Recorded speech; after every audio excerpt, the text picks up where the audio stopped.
Erik, Chapter 26. There was no possible way, I decided, as I watched Gustav scamper from one stall to the next on our tour through the carnival. I compiled a list of reasons in my head why the boy in front of me could not possibly be mine. The main reason, the one that struck me every time I laid eyes on him, was his perfection. He did not have a single pucker in the perfect flush of his cheeks.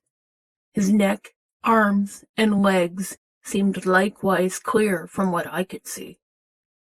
The twisted horror I had seen in the mirror all my life, and the twisted, lifeless flesh that had been pulled from my wife, had no similarity at all to the vibrant, healthy body of the child that scampered ahead of me. Physically, he was as different to me as apples were to oranges. Our hair wasn't even the same color. Gustav's hair resembled Raoul's much more closely than mine. As it should, I reminded myself. The man is his father, after all. The second reason I had was that I felt I would have heard, somehow, if Christine had given birth to an illegitimate child so soon into her illustrious marriage. Was it even thinkable that she could have kept this secret from the gossip rags and newspapers that had hounded her, even then? I suddenly missed my secret passageways within the Paris Opera. I had been able to keep on top of the gossip then, just by walking through the passageways and listening to people who felt themselves unheard speak freely. I longed for a supernatural portal to whirl me back in time, so I could go hear what the gossip had been after I left there. I calculated carefully, and then realized that I had been caged during the time Christine's pregnancy might have been causing ripples. It was possible that people had been talking about it, and it had never reached my ears, drowned as I had been in my own misery. I reached for another reason to add to my list, then paused as I realized I simply didn't have any more. With dread, I turned my attention to the other list that had been growing in the back of my mind. The reasons why I was so suddenly certain that this child was mine. The timing, his musical ability, the unique nature of the music he made up, his technical acumen with the music box, his fascination with the beauty underneath, his phrase, not mine. With difficulty, I put the question out of my mind. Christine was the only one who could answer my questions now. I would have to hold my peace until I saw her. I increased my speed to catch up with Gustav. He had paused to watch the water glass player run his moistened fingers around the rims of crystal glasses, producing an eerie musical hum in the air. I watched him as he stared open-mouthed at the performance, trying to figure out what was producing the sound. I knew that look. I had felt myself wearing it ever since I could remember. I added this reason to my second list.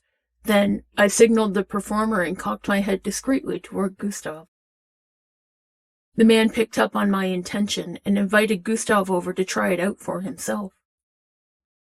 I watched in satisfaction as Gustav figured out how to produce the sound, then quickly made the leap to playing out a strange melody on the differently tuned glasses.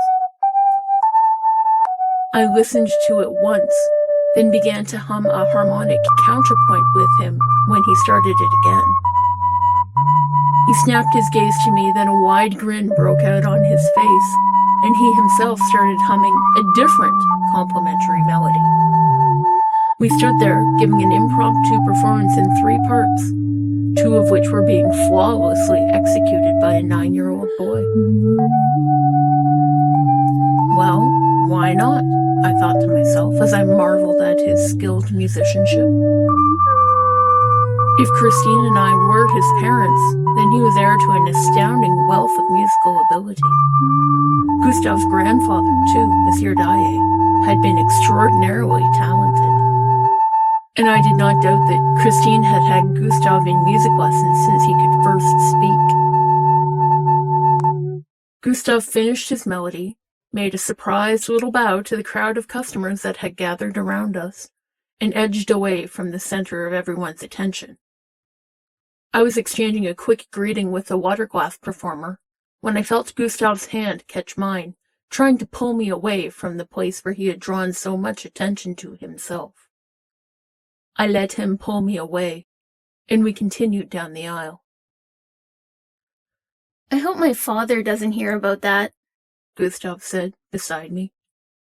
I looked down to see his small face creased with anxiety.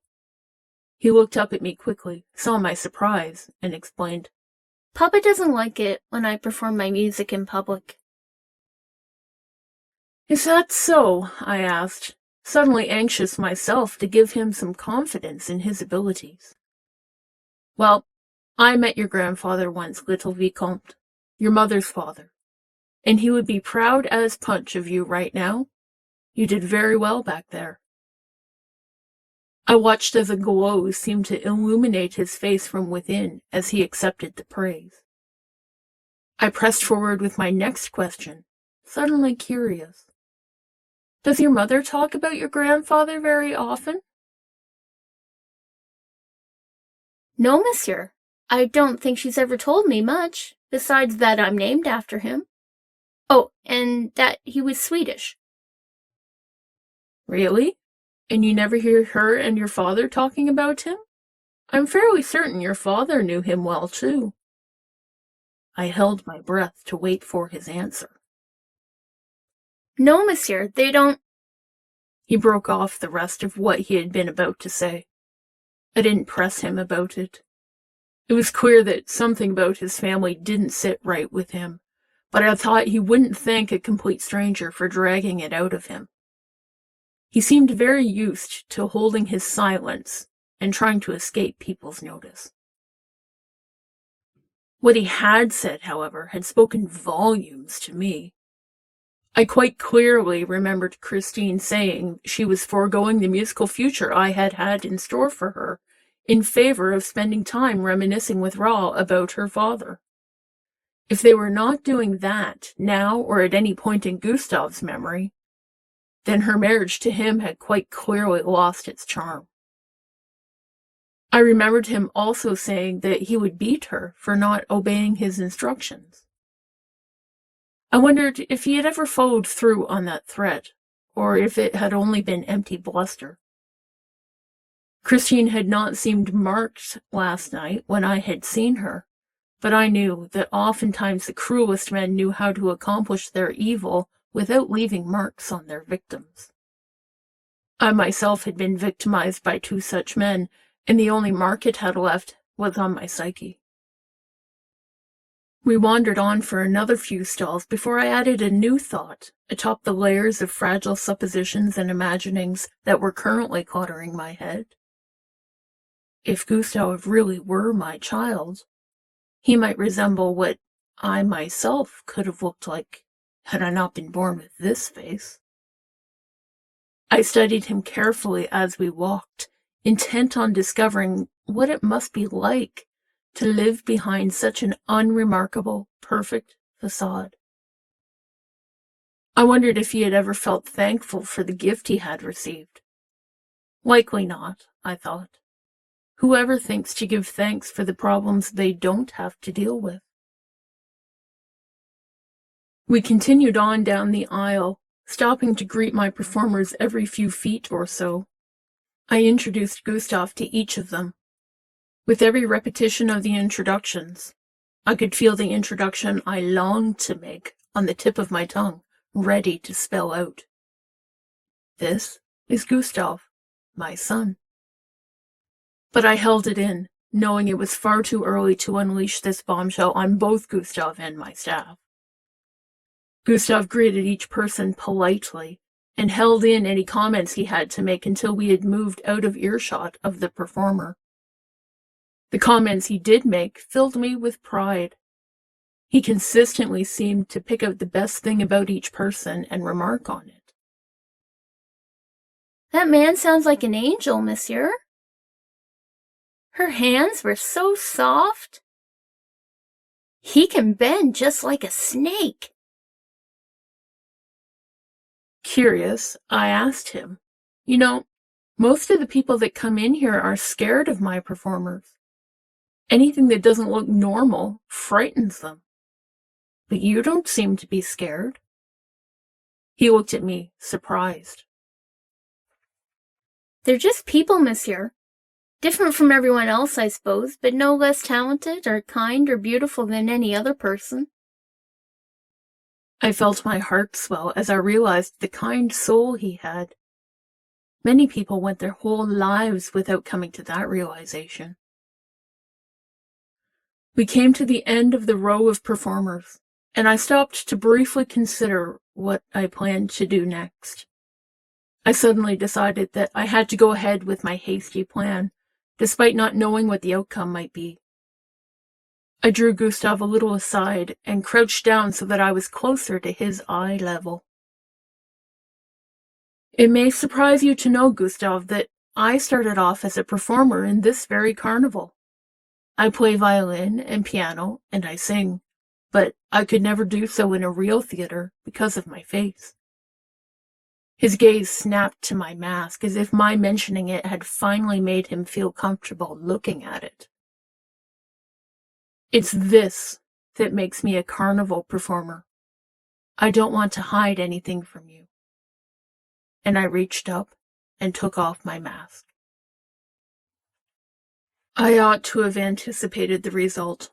Hadn't I experienced it countless times before? Gustav screamed and took off running. He collided with a woman down the way who had whirled at the sound of his scream. He recoiled, then saw it was his mother and hugged her tight about the waist, sobbing in fright at what he had seen. I felt cold fear and disappointment at his reaction. I had thought it would be different with him. He had seemed so quick to see the beautiful things about the other deformed people that we had met. What made me so different? Was I really that much more deformed than anyone else? Christine left her maid to deal with Gustav's crying and came toward me. I had just gotten my mask replaced on my head when I felt her hand on my arm. "I'm sorry," she began. "He didn't mean any harm. He just didn't expect to see that." I gave no response, but merely gripped her wrist and pulled her away, around behind the nearest stall. I pushed her up against the wall with my hand to her throat, suddenly angry at her for keeping this secret from me for so long. I quite forgot that she had thought me dead until just days ago. "Did you think I wouldn't notice that he is my son? I want to hear it from your own lips," I hissed angrily into her ear.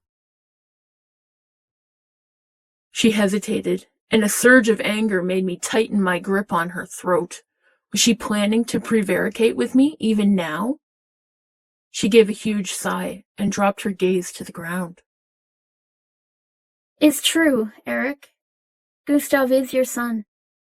I wasn't sure, as I wed Raoul so soon after you and I... But as he grew and revealed his personality, I've seen nothing of Raoul in him. I've wished for years that you knew. I imagined you looking down on him and I, watching over us from beyond. I've tried to raise him in a way that takes advantage of the skills you seem to have given him. He's so bright. Everything anyone ever tries to teach him, he laps it up and asks for more." She paused, searching my stunned expression. "Raoul, he doesn't know," she added delicately. "My son," I said stupidly. I don't know how long I stood there, repeating that life-changing phrase over and over. But eventually Christine took me by the arm and led me to a place where I could sit. "My son," I said again. "He can't stand the sight of me.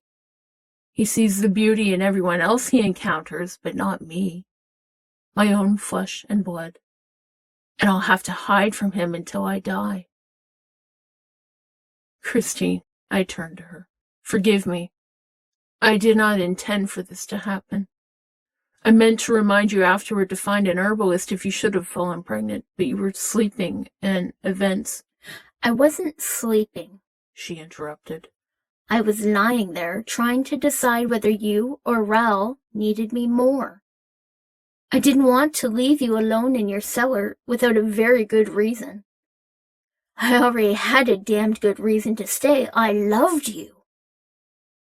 Then I opened my eyes and you were gone out to torture 2 innocent men. You certainly made my choice clear from that very moment. She folded her arms and glared at me. I wasn't going to let her cow me. If my behavior was that despicable, why did you keep my child? I thought you would have seen the deep love I had for you that drove my actions. But if you didn't, I'm at a loss why you didn't put him out with the foster family. I spat back at her. She put a hand to her temple as if her head suddenly ached. Besides the fact that Raoul was so proud of his son, and I couldn't very well tell him Gustave wasn't his, I suppose it was the fact that I missed you, and wanted to watch your musical gift live on. Tears began to pour down her face. I sighed and tentatively put my arm around her where she sat beside me. She slumped her shoulders and leaned her head back against my chest. I gathered her in more tightly and let her weep out the frustration she had felt for the last 10 years. As she wept, I thought about what a miracle it was that Christine had had my child so easily, when Sarah and I had tried so hard. It didn't seem to make any sense. Thinking of Sarah reminded me of what Christine had said to me that night we parted so long ago. I decided that now that she was here so close to me, it was as good a time as any to come clean about how I had done with my promise.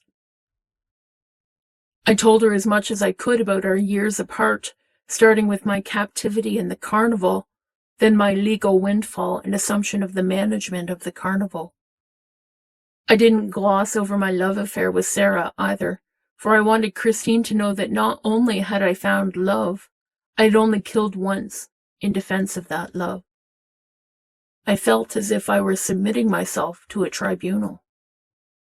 I only tell you this, Christine, because I want you to know that what you said stayed with me and helped guide me along the path to being a better man. I owe you greatly for that. I could not have married Sarah if I had not been guided by the promise I made you. We were silent for a long time then, each of us alone with our thoughts. Finally, I spoke. Perhaps it's best if you do go home and don't sing. But I want one thing in return. Just don't tell the boy who his father really is. Promise me.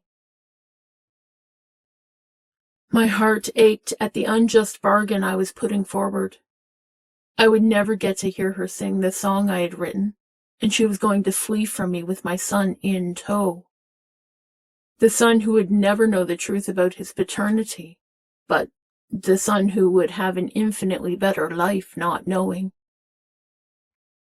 I suppose this was the kind of sacrifice parents had to make for their children. It was one more proof of what I had just been telling her, I thought. The manipulative, murderous, mistreated man that I had been was gone, left behind in my past. I'll keep our secret as long as I live, Erik. She pushed herself up from my chest and sat straight beside me. But I signed a contract for an exclusive appearance at Phantasma, and I intend to honor it. This music is too beautiful to let it languish unsung. We'll go after the performance, not before. She picked up the folder containing my music and stood. Now, monsieur, if you'd be so kind as to show me to my rehearsal room. I believe my accompanist is waiting for me. I walked her to the rehearsal hall, then returned to my office. As I walked, I realized suddenly that something had changed. I no longer thought of myself as defective, for clearly I had helped to create something beautiful in Gustav. I felt a tiny portion of self-confidence come back to me for the first time since Sarah's death, as I realized I was not quite as subhuman as I sometimes felt myself to be.